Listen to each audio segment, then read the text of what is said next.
kings in America. Each of us is equal before the law.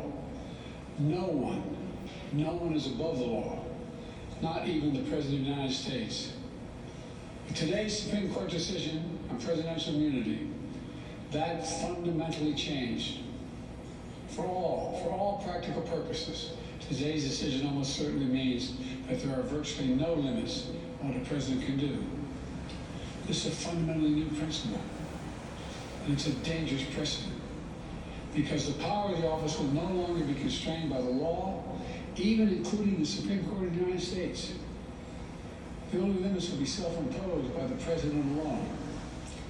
This decision today has continued the court's attack in recent years on a wide range of long-established legal principles in our nation, from gutting voting rights and civil rights, to taking away a woman's right to choose, to today's decision that undermines the rule of law of this nation.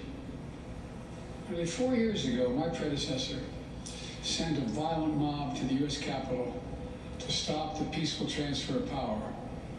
We all saw it with our own eyes. We sat there and watched it happen that day. Attack on the police, the ransacking of the Capitol, a mob literally hunting down the House Speaker, Nancy Pelosi, gallows erected to hang the Vice President, Mike Pence. I think it's fair to say it was one of the darkest days in the history of America.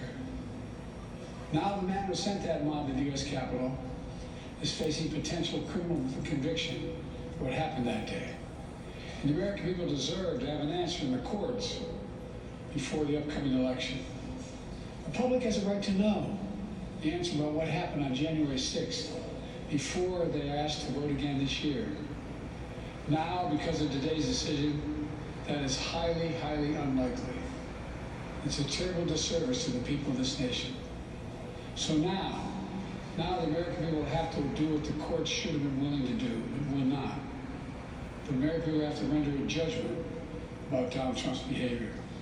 The American people must decide whether Donald Trump's assault on our democracy on January 6th makes him unfit for public office in the highest office in the land. The American people must decide if Trump's embrace of violence to preserve his power is acceptable. Perhaps most importantly, the American people must decide if they want to entrust the president once again, the presidency, to Donald Trump, now knowing he'll be even more emboldened to do whatever he pleases whenever he wants to do it. You know, at the outset of our nation, it was the character of George Washington, our first president, to find the presidency. He believed power was limited, not absolute. And that power always resides with the people, always.